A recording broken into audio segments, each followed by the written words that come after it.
Welcome back. Come on back. I might just start every show now with some sort of musical.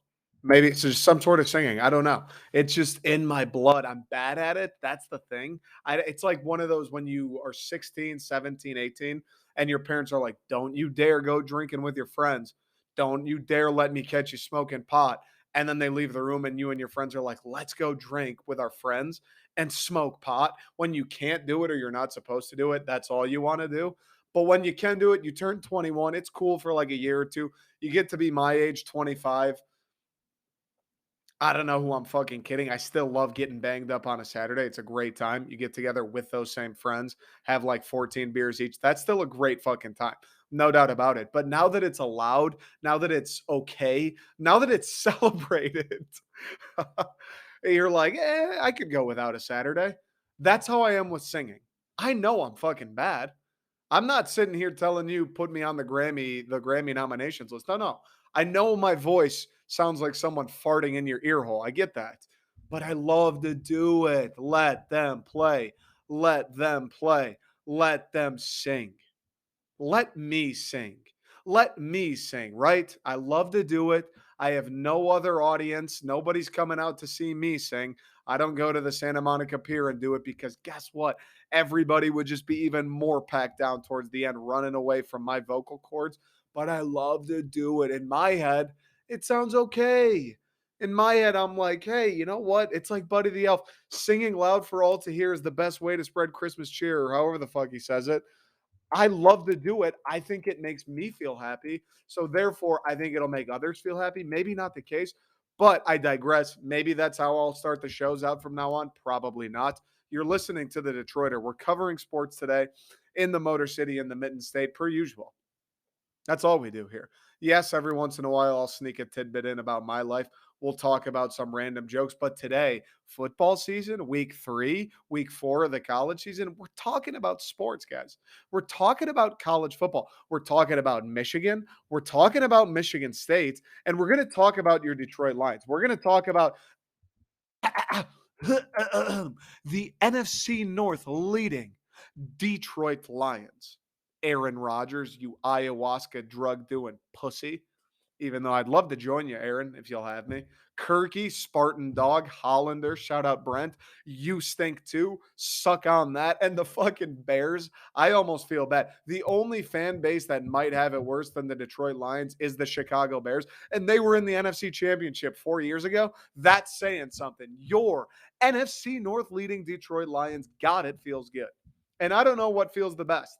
I don't know if it's the fact that my favorite team, the Detroit Lions, once again, allow me to reiterate. I don't know if it's the fact that they're at the top of the North. I don't know if it's the fact that all of these people across the country, ESPN, I still remember Mina Kimes roasting Dan Campbell because he wore the racing helmet to a press conference during the Belle Isle Grand Prix and being like, anybody who's wearing a helmet can't be a good coach. I remember you, Mina, you surface level moron. I don't know if it's because of the national pundits who hated on us. I don't know if it's just national media and what seemingly is the forever narrative that like fuck Detroit kind of thing. Like let's bag on Detroit. Who's it? Molly Kareem bagging on cities that aren't LA or Miami. Hey Molly, fucking eat one of those. Call me in the morning.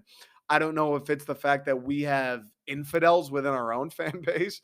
It's the SOL fans that seemingly go to bed every night and instead of praying for health and good fortune for their family and friends, they pray for Dan Campbell to lose at least 12 football games this year. I don't know what aspect of it fires me up the most, but man, oh man, I know it's only week 3. I know we're only 1-1. I know we're not world beaters or punching a ticket to the playoffs or anything like that. I know we're still the Detroit Lions. That I for sure fucking know, dude. I'll never forget it. But something about being atop the NFC North in week 3, which I'd be willing to wager nobody on the fucking planet predicted. Nobody on the planet would have predicted, albeit it is week 3. Nobody on the planet would have predicted. It feels fucking good because I love looking around and saying, suck on this. Who doesn't? Who doesn't like saying that?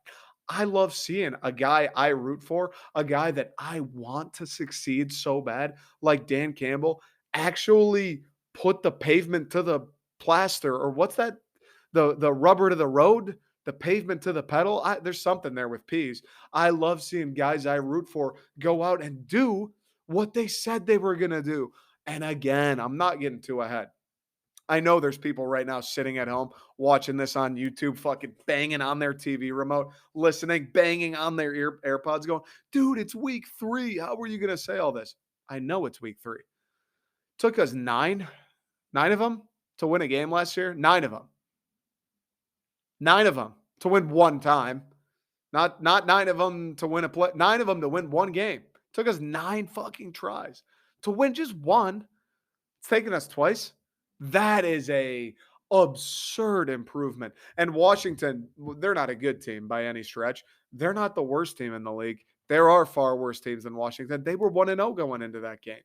How am I not supposed to be pumping my chest? Aaron Rodgers and the Packers look a little discombobulated without Devonta Adams. It's Aaron Rodgers. I'm sure he's going to beat us at least once, probably twice, but still, I'm going to get my shots in while I can. He's still buzzing, tripping, post-haste trip off that ayahuasca. Justin Fields, they only won a game because they were playing water polo, not football. And then he goes out and talks about how they care more than the fans. Whoopsie daisies, Justin. That shit doesn't fly in a place like Chicago. And then you got Minnesota, who Kirk Cousins plays the second half of games with a blindfold on.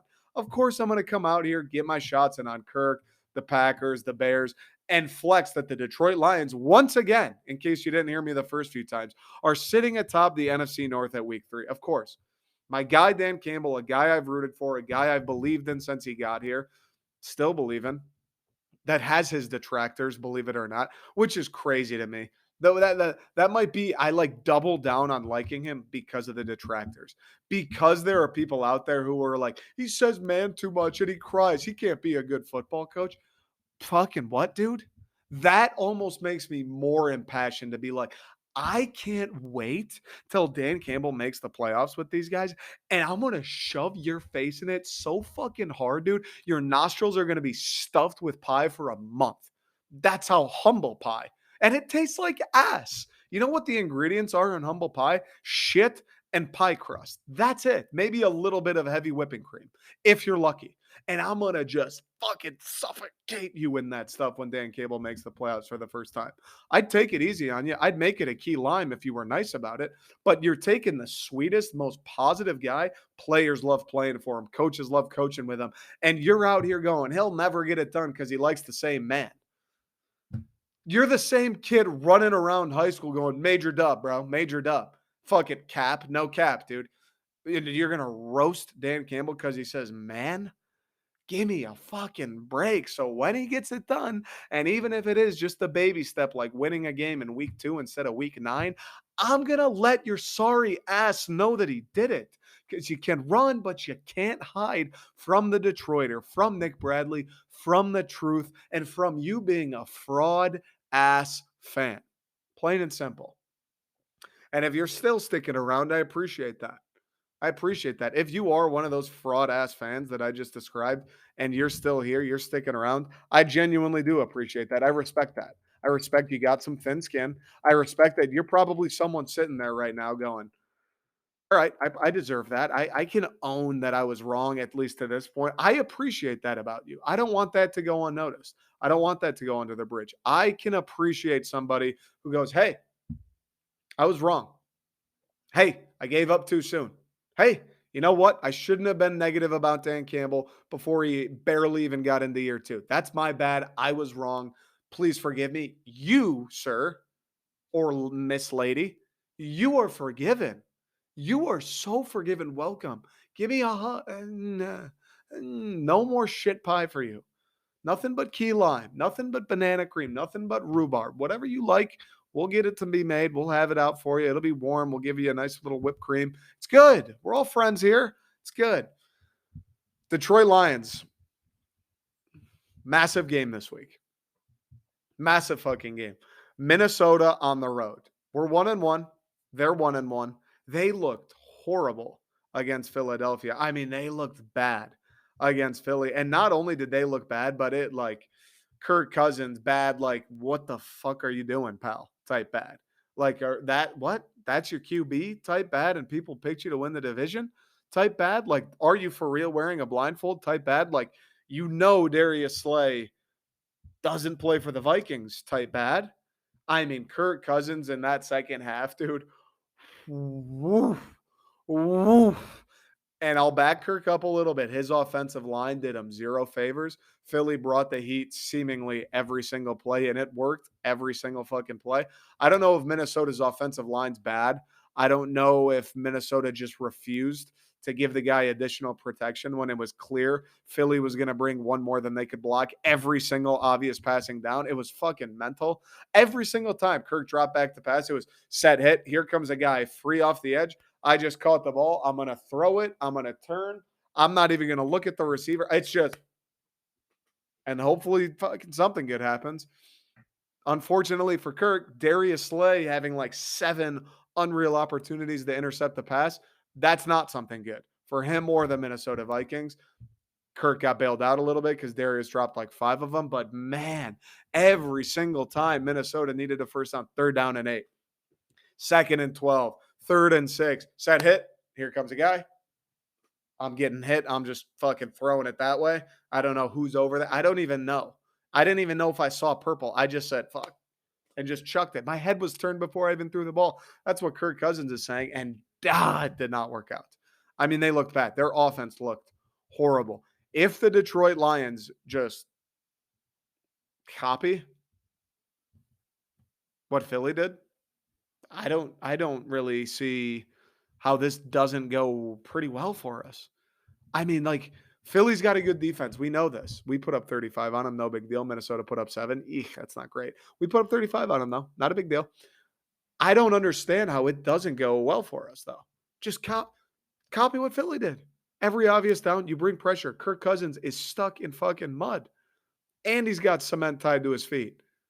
Bro, bring the heat. Every single play, blitz. Every single 3rd down, blitz. He will not move. He will not evade the rush. He will not find a hot read. He's going to throw the ball like 20 yards that way and turn around and fall and go to the ground like, fuck. That's exactly what's going to actually more probably like that. He's a pretty religious guy. What a copy Philly. How does it go wrong if we copy Philly? Honest to God. And I know that sounds like something like, oh, dude, you think it's that easy? Everybody would do it if it was. Okay, fair enough. I get that. Minnesota didn't even come anywhere near adjusting to it. Anything even resembling stopping the pass rush. Not it. They knew they needed to pass it every single play. The entire 4th quarter, all Minnesota was going to do was throw. And all Philly did was, we'll bring one more. And Minnesota didn't do anything. Minnesota said, this whole Kirk just fucking blindly throwing it isn't really working, but maybe it'll start. Let's just keep rolling with it. See what happens. I don't know. Maybe it'll work. What the fuck, Minnesota? What? If that's going to be their offensive strategy, please oblige them. Please say, oh, you guys are cool with that? All right, we'll do the same. You guys had a good time in Philly last week. We're going to do the fucking same. We're going to blitz you every 3rd down. Kirk, just chuck it that way and close your eyes, brother. Say a Holy Mary.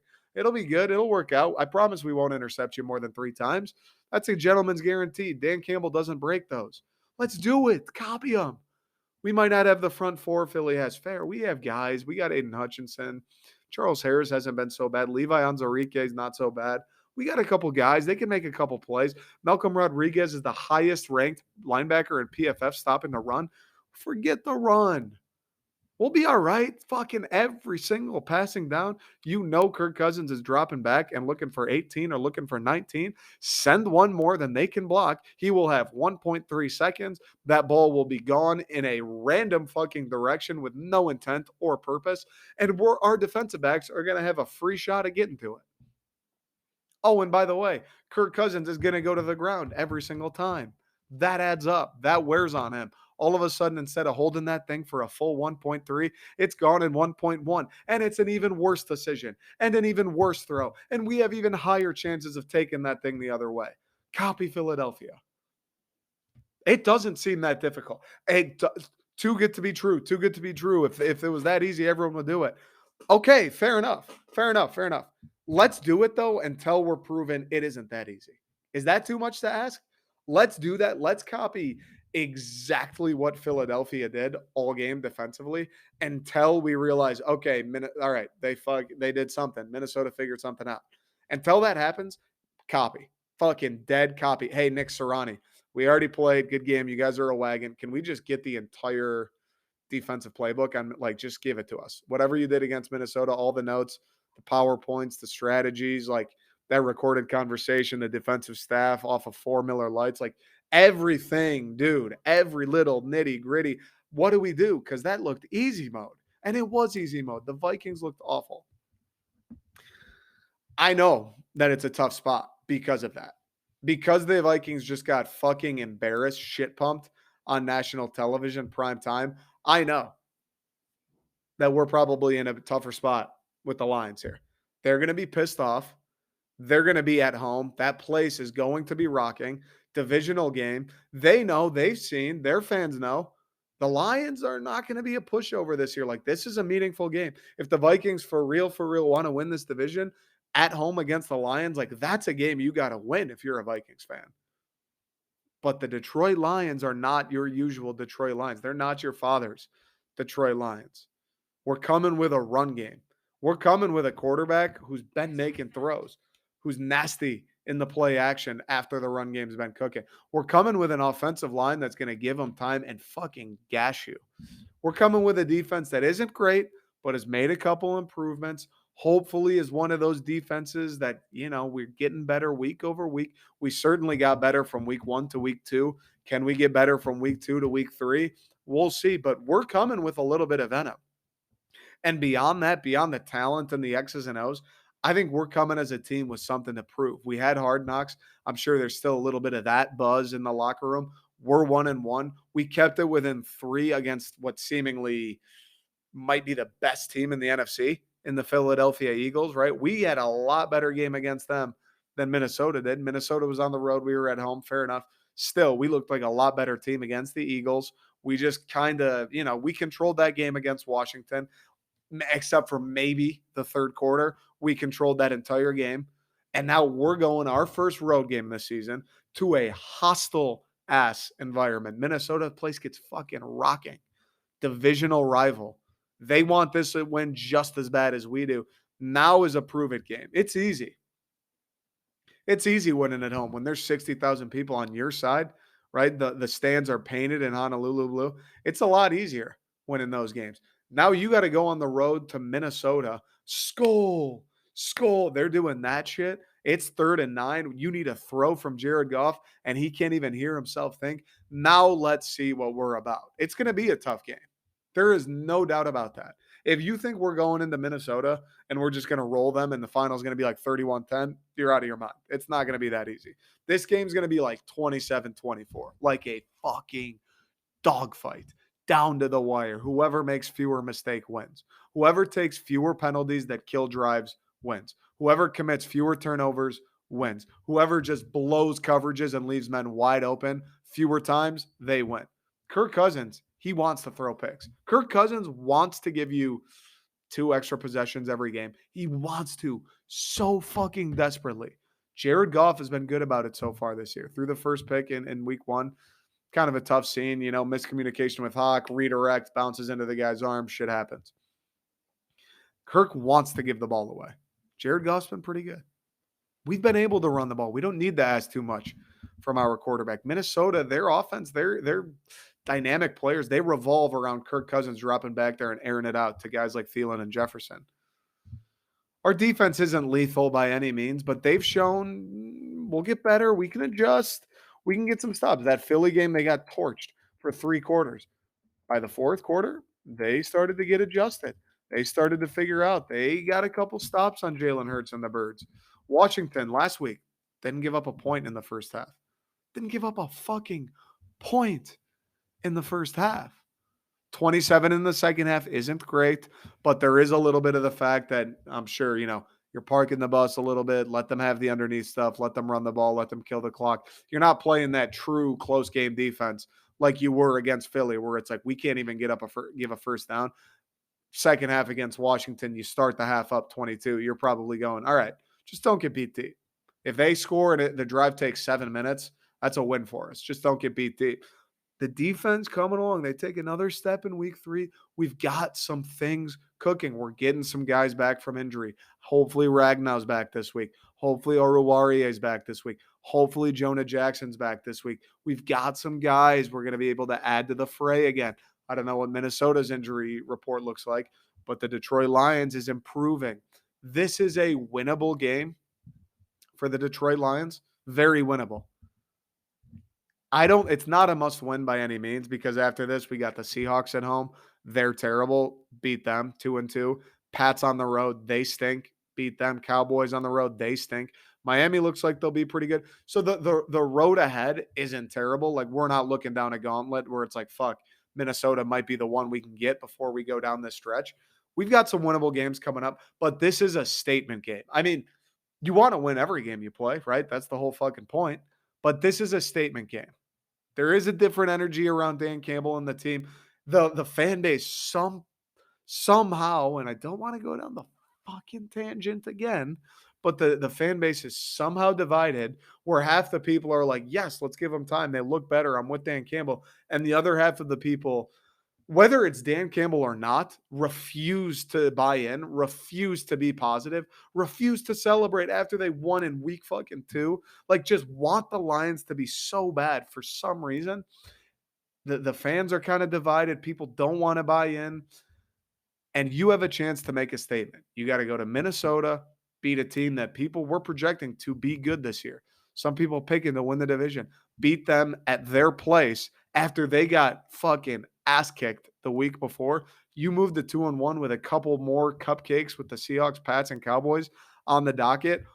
All of a sudden, things are happening. People will start to murmur about the Detroit Lions. People will start to murmur. You win Sunday in Minnesota, there's going to be some shit happening. There's going to be people fucking talking about the Detroit Lions. I think they can do it. I think they can do it. Again, it's going to be a tough one. We're underdogs. I think we opened as like 7-point underdogs. Let me see real quick. We're dogs. It's going to be a tough game. But listen, dude, I have no reason to believe that we won't play the same game we've played the last 2 times, which is we will run the ball on you. Jared Goff will not try to force anything. And when you do commit to the run, we're going to air it out in the play action game. And you won't have enough back deep to stop Amon-Ra St. Brown and TJ Hawkinson and Josh Reynolds and DJ Chark. You won't be able to stop everything because that's what's cruised us here so far is the offense is fucking working. You either got to pick. We're going to stop this run game, which is the most explosive in the NFL to this point, and DeAndre Swift, who's been unbelievable, the slipperiest dude in the league in open field. Maybe not in the league, but he's a fucking animal when he gets that ball in space. You either got to commit to them, or we're going to try and stop Goff and those receivers. You got to pick one. Because the moment you start selling out on the run, Jared Goff can fake a handoff and dump it to a guy for 8 yards. He can do that all fucking day. He's done it to this point. And why shouldn't I believe that he'll do it again? What this one's going to come down to is can we do what Philly did? Can we get after Kirk every time he wants to force feed Jefferson and Thielen? Plain and simple. That's why they got blown out. That's why they couldn't score, is because every time they went back to throw, Kirk Cousins was taking a helmet to the fucking ribcage. This is an Aiden Hutchinson game. Look, man, we took you second overall. He had 3 sacks last week. That's awesome. We took you second overall. We just watched the fucking tape. Minnesota couldn't block a goddamn traffic cone last week if they had to. We took you second overall. You are here to go tackle guys specifically like Kirk Cousins. Go do it. They are not prepared to stop you. You could be in a wheelchair, dude, and you'd come away with 1.5 sacks. Go get after the fucking quarterback this weekend. If the Lions do that, and we're right back to Patches O'Houlihan, Kirk Cousins blindfolded throwing that shit to the moon, we're going to win the game. We are going to win the game. Are we going to be aggressive enough to do that? Are the defensive linemen, Aiden Hutchinson, Charles Harris, these pass rushers going to show up to the point where we can execute on that? That's where it comes to. I think we'll score points again. I think we'll run again. I think Goff will be good again. Do we get after Kirk like Philly did? If we do, we're going to win the game. Plain and simple. I love it. I love it. We're 7.5-point dogs is what we opened up as. I don't know what the line is at now. That seems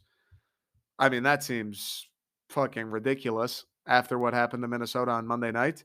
Yeah, it moved to Minnesota -6 only. That's still, it feels like it should be Minnesota like minus a field goal. That's where I'm at. Maybe even a little less, like Minnesota minus 2.5. That's where I'm at. I love the Lions. If you're a gambler, I love the Lions and the points. I kind of like the Lions money line. I feel good about Sunday. And in the NFL, as a fan of the Detroit Lions, that's all you can ask for. Quick break. We'll look at MSU. We'll look at Michigan.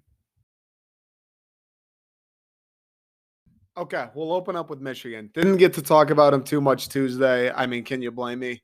They killed UConn. I was in Seattle. I was at the state game. Didn't even watch the Michigan game.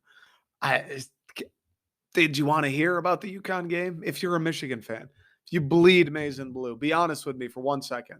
I know I'm an MSU guy. You're a Michigan guy.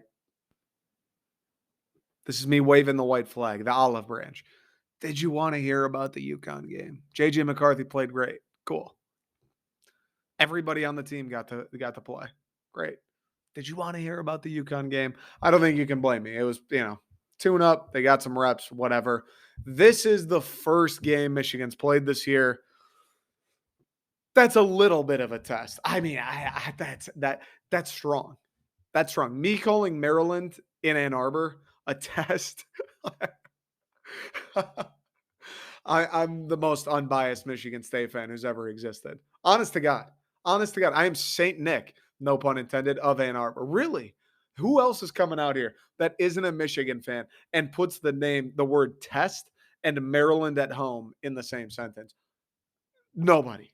Fucking nobody. And it probably was too strong of a word. I don't know if Maryland at home is a test, but it's competition. It's something better. It's improvement. So that's good. It'll be interesting. This is the first interesting game. Week one's a fun because you get to see the team. But we're done with the garbage, picking up guys out of Division III that are like, hey, can you fucking breathe and stand? All right, come play for Colorado State. That's done. We're done with that. Maryland at home. Now, they should still annihilate them. There is no like this game's gonna be a toss up. Maryland, you never know when Maryland comes to the big house. There is none of that. But it is Maryland. It's a Big Ten team, a Power Five team, right? They can score points, and they have scored points. That is the one thing that they've been able to do this year. They've beaten Buffalo 31-10, beat Charlotte 56-21. Neither of those are impressive.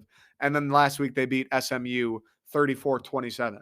It's a little better. SMU, I think they're Power Five, right? And I think SMU is actually like going to figure out their program. I think they are actively figuring out their program as we speak. Now that they have NIL, there's infinity fucking rich people that are obsessed with football that went to SMU. It's $50K a year. It's $50K a year to go to school there. My friends and I were talking about it this weekend, actually. It's $50,000 or something like that to go to school there every year. Every single person, I think it's private, every single person who's going to school there, their parents are fucking rich. And guess what else? Their parents also went to SMU. And guess what else? If you go to SMU at all, you fucking love football. You would love for the Pony Express to make a return. So now that you can pay players the thing that got them the death penalty to begin with, now that you can pay players, guess what Southern Methodist University is about to do? They're going to fucking pay players.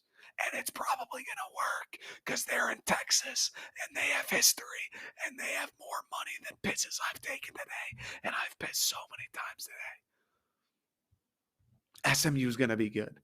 I don't think it's happened yet. I don't think they've fully gotten to where they want to go, right? Things take time, i.e. Michigan State. But SMU is going to be good. That's a respectable win. That's a respectable win. It was in College Park, so it's not like they had to go down to Dallas to do it, but it's a respectable win. And now Maryland travels to the Big House to face off against Michigan. It'll be a fun game. Anytime you get Big Ten play, it's fun, right? I know Maryland's not Ohio State, but it's a Big Ten game. That means something. And there is a little bit of an element, although Maryland, nobody's expecting them to win, right? They are the heavy underdogs. There is a little bit of the element where it's like, hey, any given day. When it comes to the Big Ten, there is a little bit of any given day. If this game was in Maryland, I would be more so like, all right, let's see what Michigan's got. This is the first real fucking team they're going to play, and it happens to be their first road game. This could be a little interesting. We'll see. This is the first real quarterback they're going to play. Let's see what this defense is actually all about. there is still the element, a faint element, but it remains of any given day. It's the Big Ten. That said, Michigan's favored by 16 and a half. That's actually, I'll be honest, that's actually kind of low. I would have guessed like in the 20s for sure, like 24. That seems a little low, but nonetheless, 16 and a half is a good little number. I think Michigan will win the game, but I do think this game you will see a little bit of crack in Michigan, right? Like it's not going to be 60 nothing. It's not going to be over at the end of the first quarter. JJ McCarthy's not going to be showering at halftime. It's going to be like the starters are in at least until fucking late in the game. I think Maryland will score some points. You'll see the first flaws if this is my prediction. I think you'll see the first flaws, whatever they may be, with the Michigan defense. Like Taulia Tagovailoa, Maryland's offense, they're kind of frisky. Like he'll fuck around, dude. He'll throw the ball. He'll challenge your secondary. He doesn't give a fuck. That is the one thing that makes Maryland kind of, like any given day team is when you get a quarterback. We just saw it at Washington. Now I think Washington's team all around is better than Maryland's. I think Washington's defense fucking nuts, way better than Maryland's. That's Maryland's problem is Michigan's going to hang a number on them. And Washington's got receivers. Washington has probably a better offensive line. But I think the bane of MSU in that game wasn't everybody else. It was the fact that Washington has Michael Penix, and he's fucking nice with it. Plain and simple. Michael Penix is a stud. You get that a little bit with Maryland. Taulia Tagovailoa, maybe he's not Michael Penix. Dude, he'll air it out, though. Like, he can throw it. He's got a good arm. He is not afraid to throw it, which I think is maybe the most dangerous part about him. Like, he's a little athletic. He can extend plays with his legs. If you give him space, he'll just take off and run it straight up. Like, Taulia can do some shit. When they came to MSU last year, he was a little frisky. Like, there were some moments in that game where it was like, oh, all right, this fucking guy, this fucking Tua's brother is kind of being a pain in my ass. I wish he would stop doing things. I wish he would just quit already. I wish they would just lay down and get beaten by 25. That would be nice. That would be much better. But he kind of battled back. You make a couple throws, you make a couple plays. If I remember correctly, the reason they ended up losing that game, the double-edged sword to a guy like Taulia, is I think he threw a couple interceptions. I know he threw one in the red zone that was crucial. That was kind of like the icer.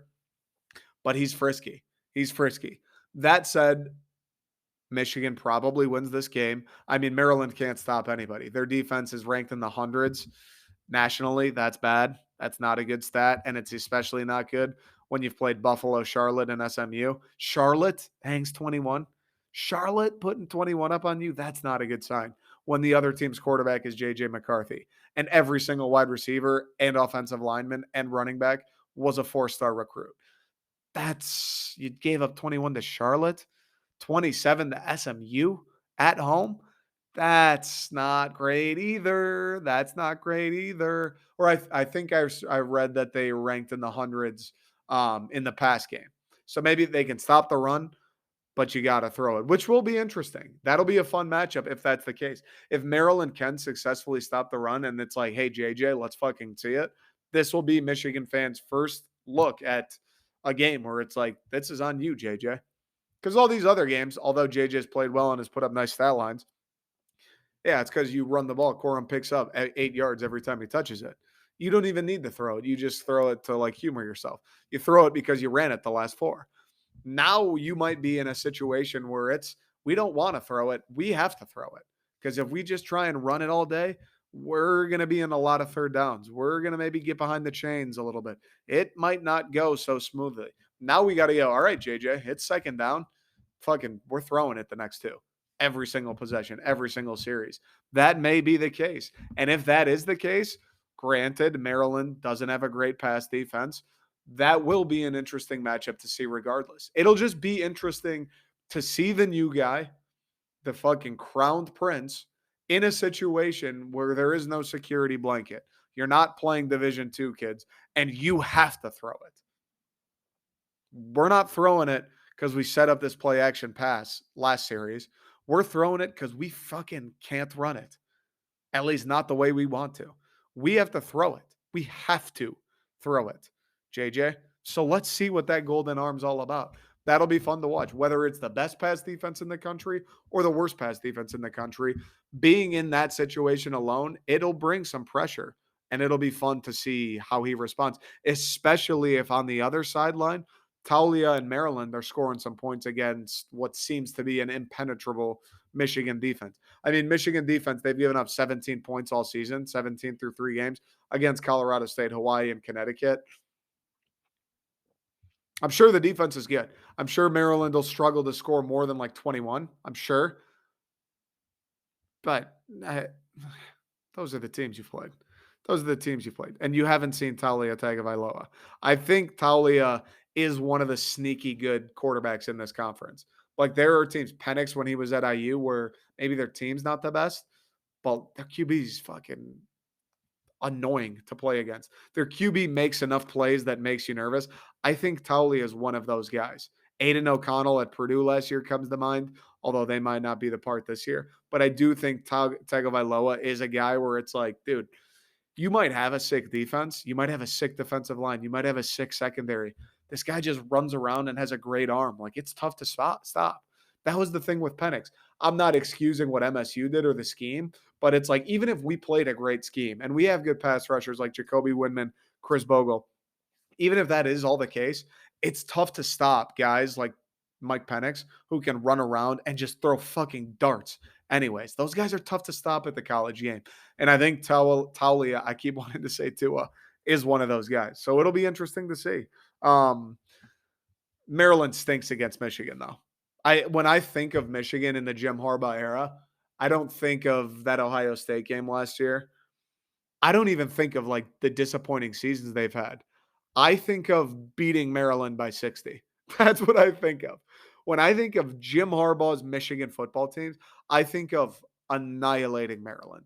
That's the first thought. And then, they stink. And then, oh, wait, they actually did when they won a Big Ten. That happened. That's real. But in that order, I think of smoking Maryland first and foremost. So that's not great either.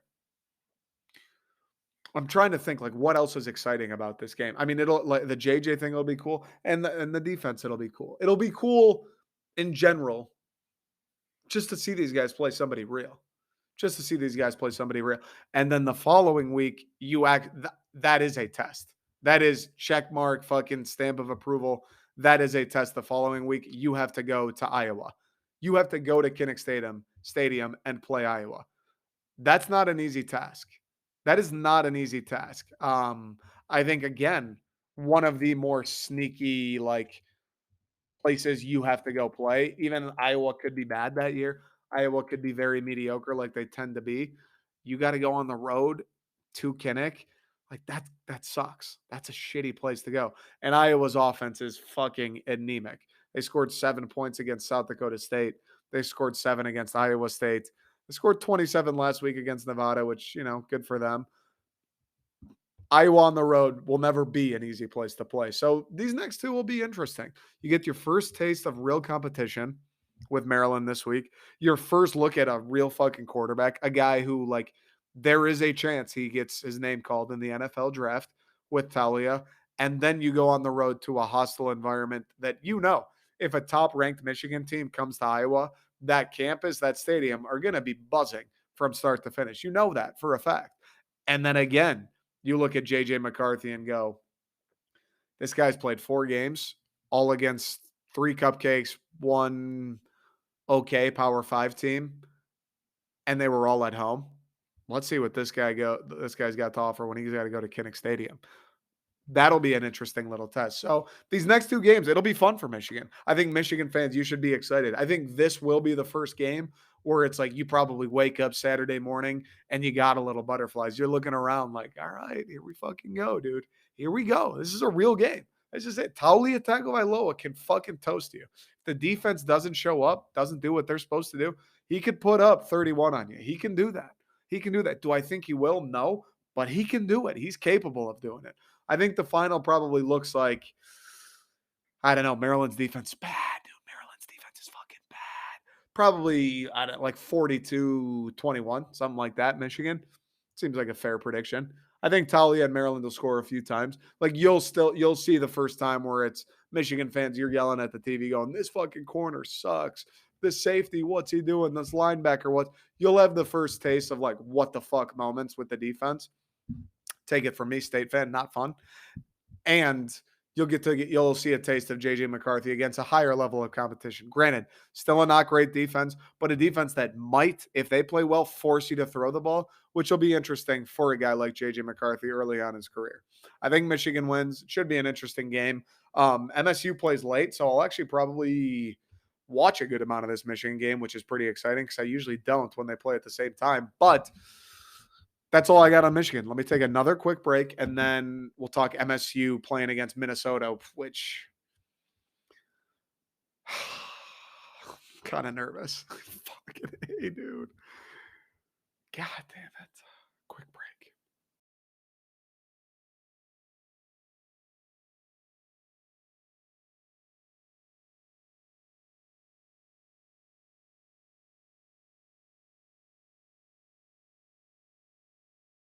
All right, Minnesota comes to East Lansing to face MSU. Minnesota home or away favorites, 2.5-point favorites on the road in East Lansing in kind of an interesting spot. MSU last week obviously got fucking murdered by Washington. I don't want to talk about it, but they're going to come back. You have to think, bias aside, from just a football's perspective, from Mel Tucker's perspective, you have to think that this team getting their ass kicked on the road, plenty of MSU fans out there. If getting beat wasn't bad enough, you look around that stadium Saturday and you see how many disappointed fucking people are out there. They traveled all this way, spent all this money just to see you watch get worked. MSU coming back home. East Lansing, the stadium is going to be full. It's warm out in East Lansing. It's beautiful. It's the best time of the year in East Lansing. The stadium is going to be filled to the brim, and it feels like a must-win game for Mel Tucker. You cannot go out there on Saturday and lay another egg like you did at Washington. You cannot do it. Simply, plain and simple, you cannot do it. There is no if, and but. I don't care what Minnesota is ranked offensively. I don't care what their defense is ranked. I don't care how many points they've scored. I don't give a fuck. You cannot do what you did in Seattle, plain and simple. And I don't think they will. I think you get beat like that, you get embarrassed like that, whether you want to admit it or not as a player, as a coach. Everybody in that building is working harder this week. They are going to come into Saturday more focused with more motivation. That's just a fact. Minnesota's been cruising on the flip side, 3-0. Granted, they've played absolutely fucking nobody. New Mexico State, Western Illinois, is that a high school? And Colorado. They've beat them all by 1,000. They're humming. They've got one of the best offenses in the country, number 2, I believe, in total offense, and the number 2 defense in the country. Pretty fucking good. And they're somehow unranked. They've played nobody. Here's where I think it gets interesting, because you look at this, you read those two stats. You go, Minnesota's got the number 2 offense in the country, number 2 in rushing, number 7 in scoring, number 9 or whatever. It's all these stats. Number 2 total. They got a sick offense. And they have a number 2 defense. I don't care that they're on the road. You saw what just happened to Michigan State against Washington, against the team with a competent offense. You look at that and you go, there's no way Minnesota loses this game, right? Here's the thing. Granted, I wish Michigan State would have won that game in Seattle. I wish we were 3-0. I would probably rather have played a nobody and be 3-0 than go to Seattle and get our asses kicked the way that we did. Probably. But here's the thing. We are in the spot that we are in. We are going to come back more fired up than Minnesota. It's a fact. Michigan State's players are going to be more fired up than Minnesota Saturday. It's a fact. Minnesota's feeling good. A hungry dog runs faster, folks. That's a fucking fact. Hungry dogs hunt better, run faster, are hungry, whatever. Minnesota also hasn't seen competition like Michigan State. Similarly to what we just talked about with Michigan and Maryland, like why that game will be interesting at all, just the similarity and competition level. The one benefit of State going out west last weekend and getting their asses beat is we played a very good fucking team. Yeah, that game was over pretty much at halftime, right? Yeah, we only lost by 11 and a lot of the points were garbage time. They battled back, they scored, whatever. The benefit of that is we played a good fucking team. Washington, I think, is ranked now. I think Washington just is good. I mean, they're going to win a ton of games in the Pac-12 regardless, so they'll be ranked and all that. I think Washington is good. We played a very good quarterback in Michael Penix Jr. Their wide receivers were pretty good. Their front four was very good. Their defense in general was good. We played a very good team on the road in a hostile environment. Now we're back at home. There's going to be 80,000 people at Spartan Stadium. There will not be an open seat. And we're playing a team. Maybe they have the same talent level, more talent, lesser talent, Minnesota, similar talent level as to Washington. We've seen it now. We've seen it. We got our 2 tune-ups. We played a real fucking team, a good team. We've seen it. We know what to expect. We know we got to be better. And we know how we have to play to beat a team like Washington. Minnesota coming to our place, we've seen it already. Minnesota has not seen a team like us. And everybody is going to point to the one thing. Michigan State's pass defense was fucking garbage in 2021, and they were even worse Saturday against Washington. Minnesota's got the number 2 total offense in the country. They're going to roast these guys. That's the easy thing to point out. And they'll score points on us. They're going to score points on us. Yes. Minnesota will score points on us. The defense that came out Saturday, they're not turning into some team that holds you to 3. That isn't happening in a week unless fucking Lawrence Taylor is back from the dead and is wearing green and white. That ain't happening. They're going to score some points on us. But here's the thing. Minnesota's offensive line has not seen a front four like Michigan State's, has not had the block linebackers like Michigan State's. Minnesota's wide receivers, as bad as MSU's might be, haven't gone against cornerbacks, haven't gone against safeties with just the pure athleticism level of MSU's. As fucking horrible as they might be, they haven't played athletes like them. Maybe they're terribly coached. Maybe the scheme they're in sucks. Whatever the case, whatever you want to say, fair enough. It's tough to argue against that. But on the flip side, it's tough to argue against Minnesota's wideouts, Minnesota's running backs, Minnesota's offensive linemen, Minnesota's quarterback, Tanner Morgan. None of those guys have seen opposition like Michigan State will put out there. Plain and simple. That's a fact. Nobody on Minnesota's offensive line has blocked Jacoby Windman. Fact. Western Illinois doesn't have Jacoby Windman. Colorado doesn't have Jacoby Windman. No center has had to snap the ball, chip the guy, and then go up and block Cal Haladay for Minnesota. Nobody's had to do that for Minnesota. The first time they go out there and do it, they're going to be like, oh, fuck. Oh, shit. This is the Big Ten. I forgot what this is like. I forgot that these guys are real. I forgot that these guys can get off blocks. I forgot that these guys have watched film and like sometimes know where the ball's going before I get out there. Oh, fuck. The wide receiver's going, this guy's fast too? This guy can keep up with me? That's not supposed to happen. How come Western Illinois' guy couldn't do that? That's weird. That's what I'm used to. I do think that plays a role. And then you mix in the factor that it will be at Spartan Stadium. The place will be loud. It will be hostile, et cetera, et cetera. I don't see how Michigan State replicates its performance Saturday. And if they don't replicate that performance, if Michigan State comes out and Michigan State plays well the way we know they're capable of, they should score points. They should be able to run the ball, and they should at least be able to provide some sort of opposition defensively. Something, dude. I know Minnesota's ranked second in the country in offense. I know that. We have to be able to do something. Scotty Hazelton, Mel Tucker. I'm not asking you to hold these guys to nothing. That's crazy. You got to get off the field on a third down every once in a while. You have to make them punt at some fucking point Saturday. You have to. I know their run game has been great. You have to be able to stop it at some point. Like, you have guys. Cal Haladay isn't a nobody.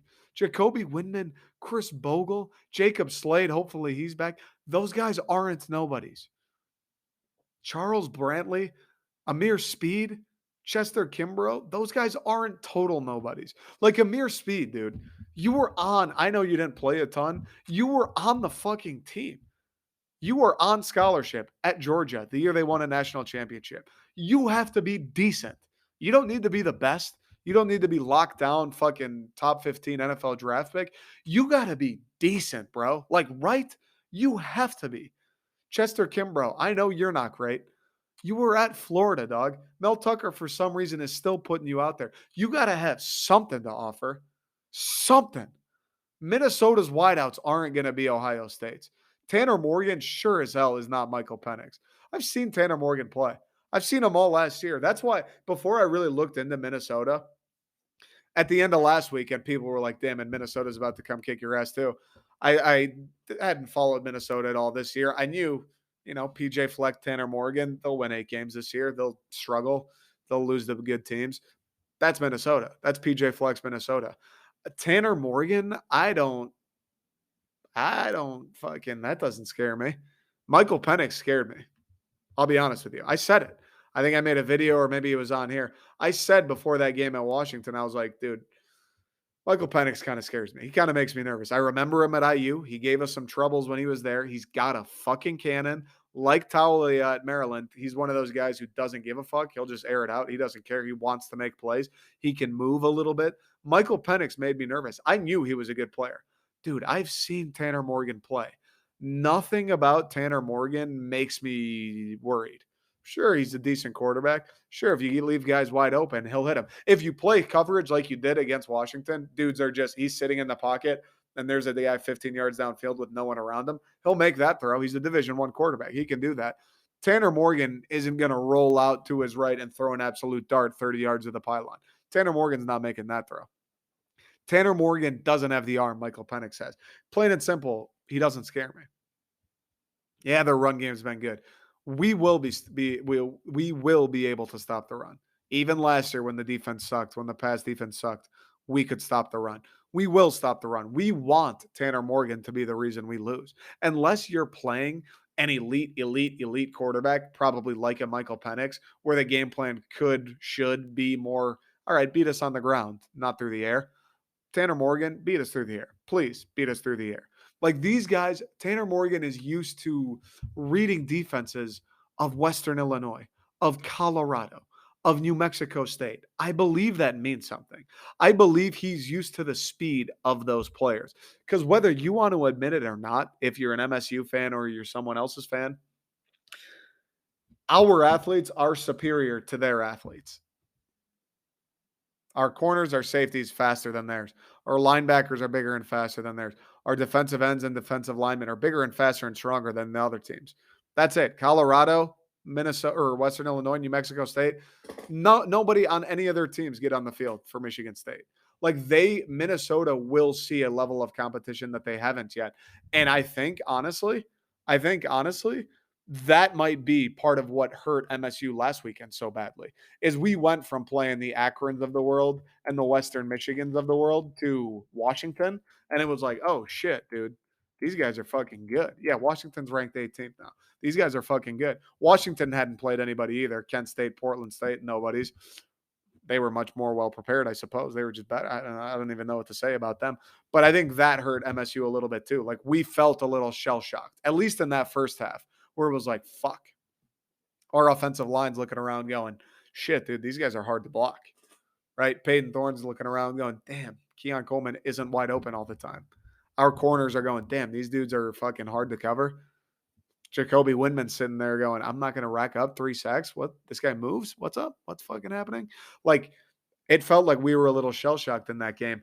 I think that happens to Minnesota a little bit.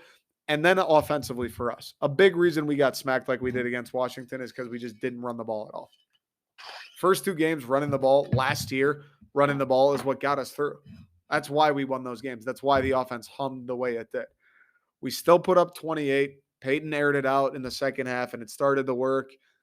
Again, garbage time. Washington's probably like, we're up 3 touchdowns. You guys can throw it a little bit here, whatever. Who gives a fuck? I think we'll be able to run the ball more on Minnesota for a few reasons. Although they might be ranked second in defense, I know Washington has a good front four. I know that's one of the stronger parts of their team.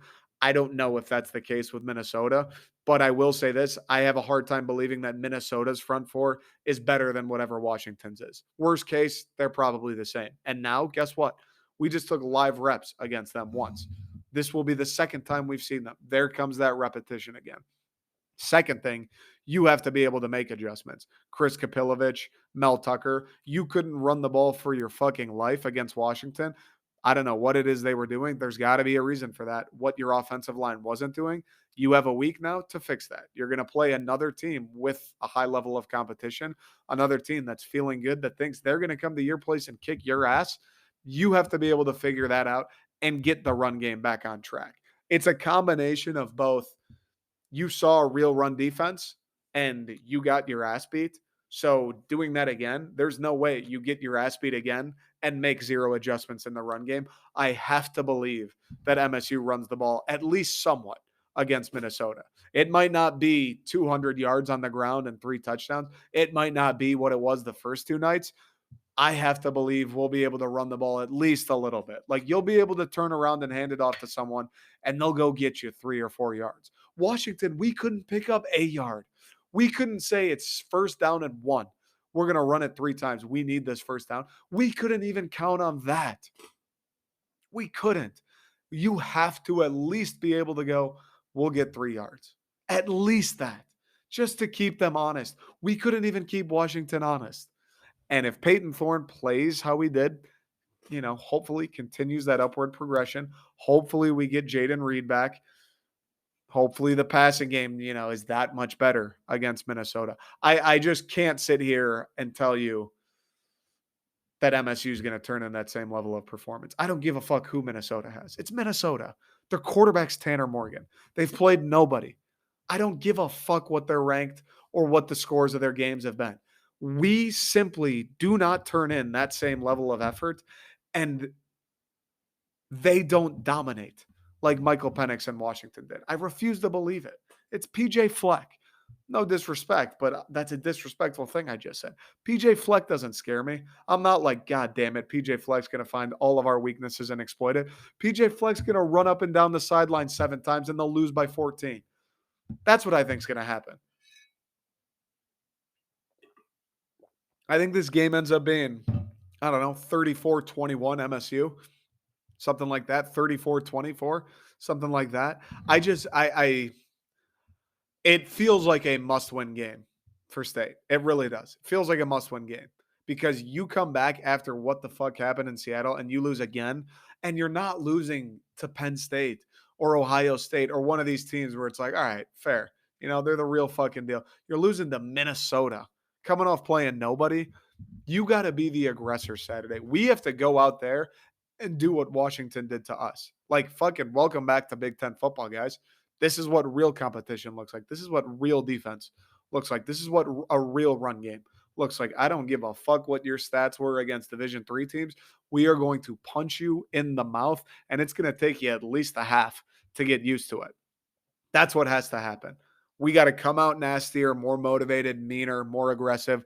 We can't play this game like it's us protecting some record. We have to play this game like we need to win it. Like we are desperate to win it. And they should be. There's no reason for them not to be. I would think after the press conference Mel Tucker gave where he's like, I'm a horseshit football coach, I'd imagine the urgency in the football building this week is turned to 100. I'd imagine everybody is fucking getting after it. People are talking like there is no fucking chance we lose this football game. I gotta believe it. Hopefully Jaden Reed comes back. Hopefully Jacob Slade comes back. We got hit with the injury bug early this year. And it's crucial guys going down. Hopefully we get a couple of them back. Like no Jaden Reed is a killer, bro. Killer. No Jacob Slade is a killer. We got to get a couple of these guys back. And we got to remember who we are.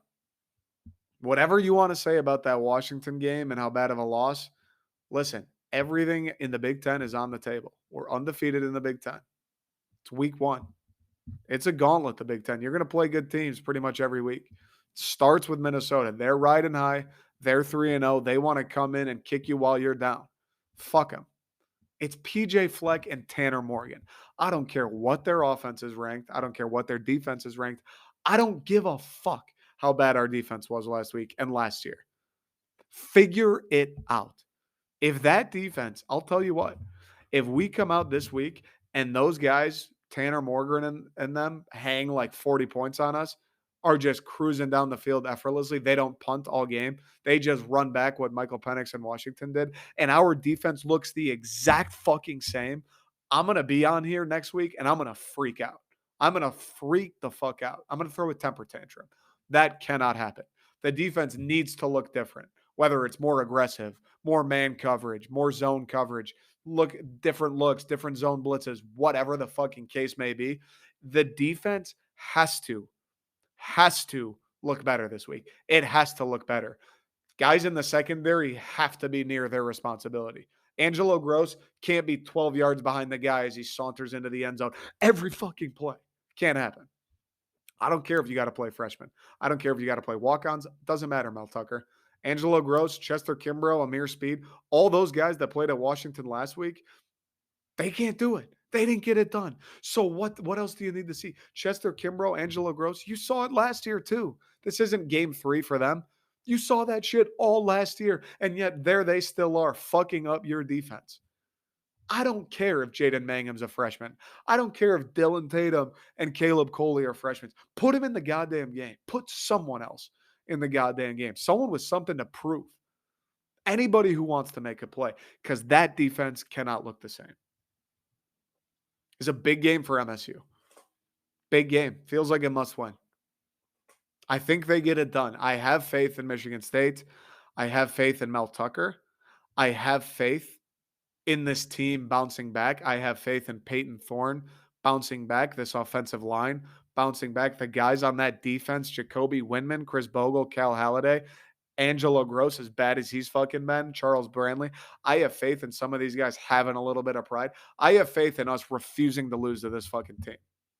And Tanner Morgan doesn't scare me. PJ Fleck doesn't scare me. Minnesota doesn't scare me. I have faith in us winning this game. I think we will. I know we're underdogs at home. Even more disrespect. I think we win this game. I hope I'm right. And if I'm wrong, I'm going to come back here and fucking shovel shit down my throat next week. Must win game. Mel,